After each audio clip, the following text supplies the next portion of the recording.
Hey, Luke. Hey, man. This is, we haven't sat across from each other and I done know. this in a while, actually. Yeah, you look different. Do I? Yeah. Thinner? Uh, How about if I turn like this? yes. Is that worse? Yes. That might be worse. That's right. not my best angle. No, it's good to be back. Yeah, summer vacations for everybody.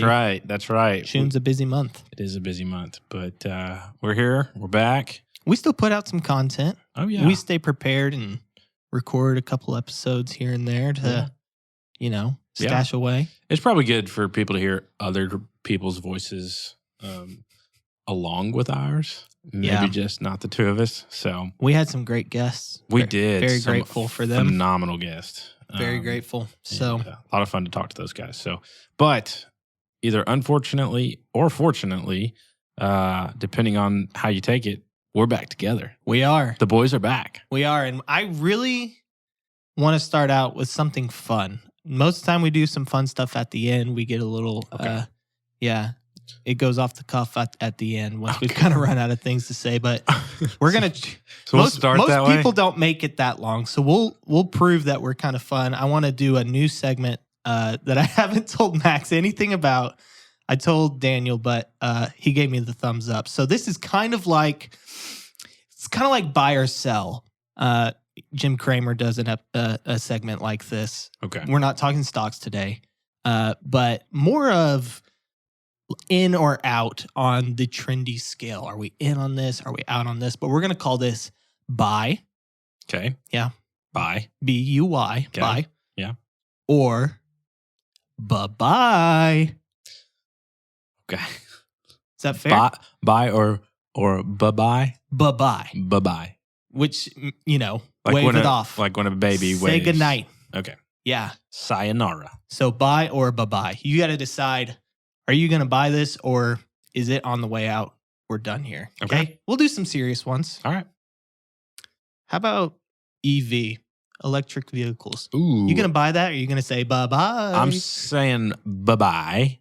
Are you serious? Yeah. No, I really. Wow. All right. This is my reasoning behind this. Okay. Feels like electric vehicles have been a part of the fabric of our society for a long time. And they have really not made the dent that people thought they were going to make. Interesting. Plus, I don't think that the batteries are at a point that they're not sustainable for long-term future use. Okay. In the form that they're in now. All right.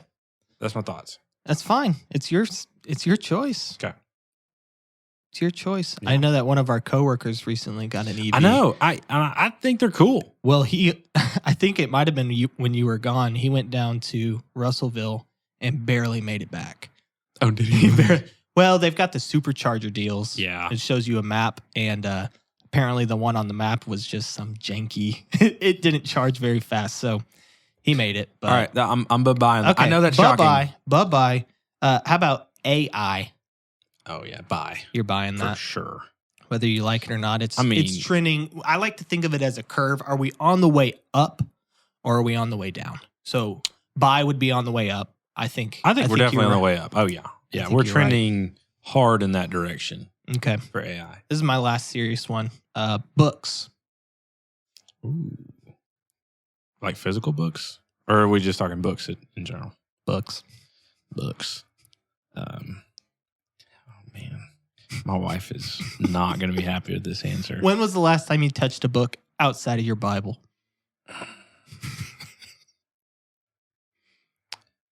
Go ahead. Believe it or not, I want to say that I do read anywhere between 3 and 5 books a year. That's a pretty healthy amount. I would not say that. My wife tries to read 30. My sister reads like 50 books a year. That's one a week. I know, it's incredible. She's dynamic. Yeah. Yeah. But anyways, I'm going to say bye-bye. Whoa. I know. I think it's fair for us to say like bound books is kind of what I'm. Yeah. Okay. I mean, but I can see it. Yeah. You are Fahrenheit 451. Just burn them all, right?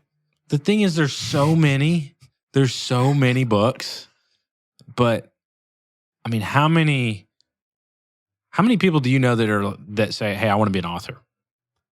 I feel like that's a dying breed. Yeah, definitely. Like if you're gonna write, you're gonna most of the write a time gonna blog. be, well, be a blogger, or you want to be like a screenwriter. Like you Right. want to go to Hollywood and be a screenwriter or something. Yeah. and write stories there instead of books. Yeah. Hey, by the way, remember when we did the writers bit?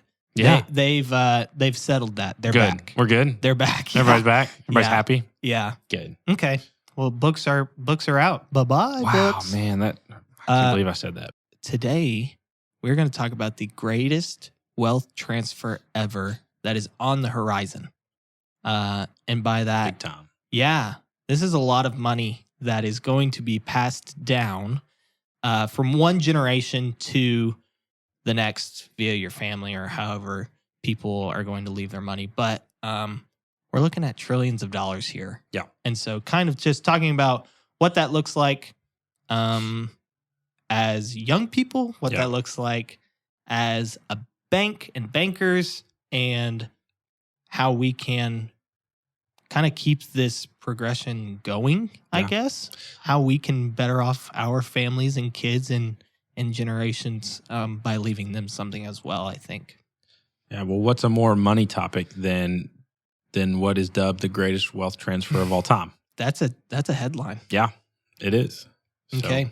Well, what generations are we talking about here? So my understanding is that the kind of the post-depression babies, the kind of the baby boomers, and I don't remember the generation before them, but you're roughly your 50 to 75, 80-year-olds. As progression happens. And I heard an interesting thing the other day. Like they didn't want to be buried.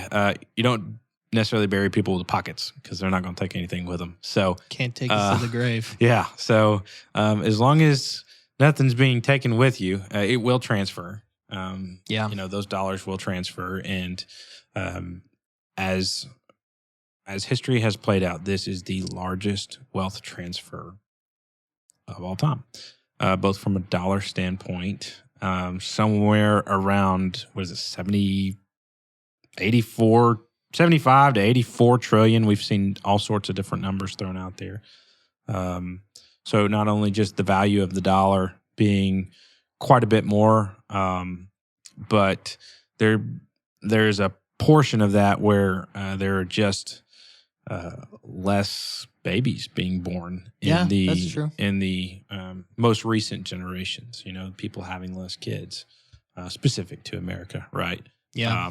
And so there's a lot of dollars changing hands, and there's going to be there's a lot of different things that will result from that. But it's not a topic that's been extremely highly discussed, but it's one that people are paying attention to, especially larger financial companies, as well as other larger companies that I think being in the younger generation, and other folks don't understand why these larger companies are spending some of the dollars that they're spending, and have essentially stopped marketing to a certain subset of people. Yeah. So, yeah.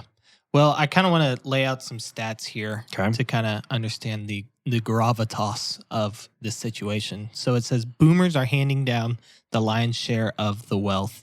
This is off of a number. I think this one was somewhere between 70 trillion.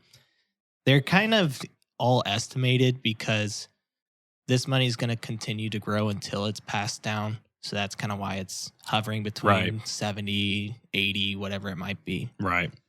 Trillion. Yeah, we're talking With trillions. So 53 trillion, another estimate, or 63% of all transfers will be from boomers. And then the silent generation will hand down 15.8 trillion mostly coming over the next decade. An interesting piece of this, some of you are listening thinking, oh, that's great. So maybe my grandparents are sitting on, some massive, piece of wealth. Well, the top 1.5% of households account for 42% of that wealth transfer. So using these numbers, that's $36 trillion. Yeah. Isn't that crazy? That and that's is. kind of in all aspects of economics, is Right. that 1% kind of controls a lot of dollars. Yeah, but it actually seems a little lower than maybe I would have initially 42%. thought. Yeah. That's true. I don't know. That's true. If I had an initial guess, and we're getting these numbers from Yahoo Finance, an article written from Yahoo Finance. Yeah. So the next part says that inheritance is going mainstream. We've kind of always had inheritances going back to inheriting land and castles and the kingdom, all kinds of stuff. But inheritance has gone mainstream. So I think especially in America, wealth becoming something that is more achievable than ever. I think you could argue. I think that's safe to say. Yeah. It has become more available to be able to not just spend money on what you need that day and start to think about people who are going to be coming after you. And so that's what it means when it's saying over the last few years, inheritance has gone mainstream. So this says in a survey of 6,000 households in 2020, 60% had either received, planned to receive, or planned to leave inheritances like property, investments, and cash. Yeah. Which is a 14% increase from 2015. Yeah. So that's a big increase over 7 years. But those are just kind of some of the stats of what it looks like. Not necessarily in this wealth transfer, but just in general, I guess. So basically, we have a situation here where the generations that have come before have gathered a certain amount of wealth over their lifetime, right? And through not having as many kids, having kids later, and other socioeconomic factors, there has not been maybe a slower trickle of wealth transfer as there has been previously throughout history. It seems to be more cut and dry, kind of a harder line in the sand of a generation that operated quite a bit differently. Yeah, more in the little bit less in the spending category, a little bit more in the saving and the kind of the stockpiling. And things were obviously a little less expensive than maybe they are now, to where, the next 10, 20 years, all of those assets and all of that wealth, as that generation, dies off, will be transferred to a generation of Gen Xers, millennials, Gen Alpha, Gen Z, don't forget us. Gen Z, excuse me, have a little bit different spending habits. Absolutely different. And think quite a bit differently. Yes. So it's a really interesting, I think it's an interesting case study. It's one that's only being speculated about now because nobody really knows what's going to happen. It'll be really, really interesting once it happens. Yeah. Let's say we're 20 years down the road and all of that wealth has been transferred at that point. Now the government's probably going to take their fair share. But a lot of that's going to be transferred, and how are those dollars allocated, appropriated, spent, and that kind of stuff. So, one point that I think we've kind of already mentioned, but I think is really interesting is, you've got, from a banking perspective, right? You have got a lot of those dollars in banks, whether that be smaller community banks like Generations Bank, or larger financial institutions, like your Chase, your Citi, and those kinds of guys. So how these guys, especially the larger guys, know that this transfer is going to happen. Yeah. So who are they appealing to? Yeah. The younger people. The younger people. And who are they marketing to? Who are they trying to make sure they're ready for in once this wealth transfer happens.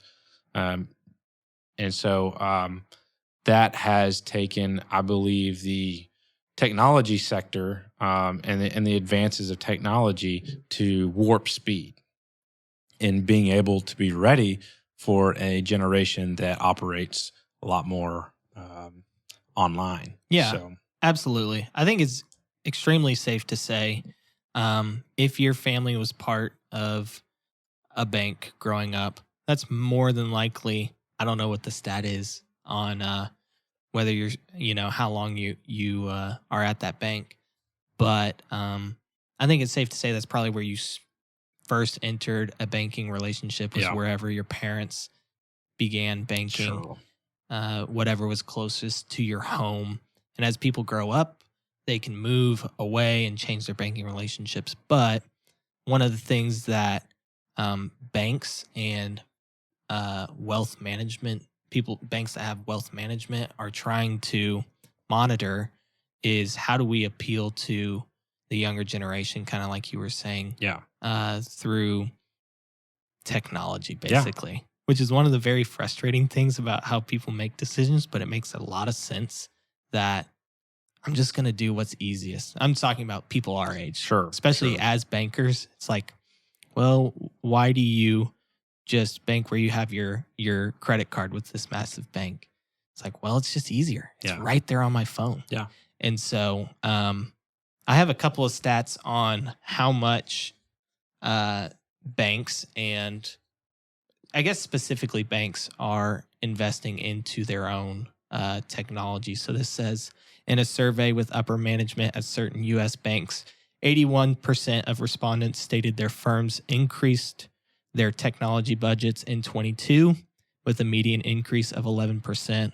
And a third of the respondents said they needed to allocate more money towards technology, which makes a lot of sense. I'm paraphrasing a little. Because 45% of participants selected outdated tech as a chief concern of theirs. Yeah. Kind of speaking towards how do we kind of catch up. Yeah. And it's not only just appealing to the younger generation. I think there's some things we can learn from the younger generation, and that it's easier, Yeah. I mean, like we've talked about before, technology is supposed to make things easier. So yeah, how do we digitally navigate generations to keep pace with certain expectations of where all this money's going to go? I mean, I'm a fly fisherman. Okay. Oh. I go fly fish down at the beaver tailwaters, and I know my spots. Okay. When you park, you walk down to the river and you cross. Okay. You cross the river. Most of the time it's shallow enough to where you're fine. And if you go to the same spot, sometimes what's on the bottom of the river changes. Yeah. It changes. My analogy here, if you'll hang on, I'm hanging. is that the landscape can change. A lot of momentum of the river can cause the landscape to change. Okay. This is a big tidal wave of money that can totally change up the entire banking system. Yeah. As far as where is this cash going to land? Yeah. I mean, we can see some big players miss out on some pretty significant deposits. Yeah. I think. Yeah. Deposits specifically for banks, right? And we've talked a lot about how a bank works, right? Being able to utilize those funds to loan out to others, right? And invest in your community. But one of the interesting things about these larger banks and some of these guys is they have the money. Yeah, they've got the R&D department and that kind of stuff to be able to take advantage of getting ready for this windfall. And so it's an interesting. You're right. The landscape will change, and it's just kind of a matter of what will it look like, and it's hard to speculate on some of this stuff. Just not knowing exactly what's going to happen. But one of the things that is interesting as well is, and it's not talked about a lot. But the life expectancy is getting longer too. And, what if there's a 55, a 60, a 65-year-old, that lives till they're 90 and that kind of stuff. We have we quit marketing to those folks? Have we forgotten about those folks? Have we not, understood that would be just totally dismissing them, and at that point they're so frustrated about what's going on and not feeling like they matter and that kind of stuff. Is there a place for institutions and companies to appeal to those folks, and maybe have a relationship that's so good that it does transfer easily when that wealth transfer is made? So there's just a lot of speculation around it, but technology has definitely been a huge catalyst at this point. So Yeah, no, I agree. And I kind of like the thought of how maybe the spending habits of the people who have come before us. I'm Gen Z or millennial. Yeah. We're both I made right it on by the cusp. a year. Yeah. I don't know who should be more proud of their generation. I don't know. Probably neither. Yeah. That's okay. Yeah. But I guess you don't really get to choose. So the Mine- spending habits, yeah. though, that you were kind of referring to, not only, I guess you could talk about this as maybe just a lot of people that this wealth is one of the reasons that this wealth transfer is happening. Yeah. But some of it has to do with their spending habits and the way that they were stewards of their money. Right. And ultimately living for more than just themselves. Right. That they were thinking about their families. They Yeah. were thinking about their grandkids, kids, or whatever Right. it might be. Right. So how do you think spending habits impacts? I know you talked about it a little bit, but how do you think their spending habits impacted I said gravitas earlier, but the size of this wealth transfer, and maybe what can I know our generation, you can buy things at the click of a button. Yeah. I feel like we're a very live for now kind of people. Right. Let's just spend it now. We're Yeah. probably contributing to inflation more than we realize. Just buy, regardless of, Well, it's because not so easy. Yeah. It's it is just easy. so easy. But not really worried about savings, not really worried about retirement. Let's just yeah. do me now. How do the two differ, and what can we maybe learn from this? Yeah. Well, I think you had an era of depression babies, and folks that would, I think my wife's grandparents, they would use the tub that the butter came in, and that would be their like their plasticware and stuff, and that's very frugal. Right. And that's just that was a mentality, I think, for folks like that you didn't know where your next meal was going to come from. There was no reason to spend the $1 on an extra plastic container when you had one you could just rinse out and use again. If it ain't broke, don't right. fix it. I mean that. Yeah. And they did a lot of their own handiwork, and that kind of stuff. And so, as part of the capitalist society, there are more options and more things available to us. But I think that there's definitely a lesson to be learned with having understanding what it would take to save. What that mindset would be. And I don't want to step into a wealth management conversation as much as I do just. I think that there's a lot of positives that came from that generation and being able to accumulate wealth. And then there's also a lot of things that, philosophically, I think make some sense on being able to, not hold the money as if it's, it's the most precious thing that you've ever had. And, and that's more of a philosophical discussion, but, next week. Yeah. That'll be our next one. But yeah, There's a reason that they're holding such a great amount of wealth, and there was probably a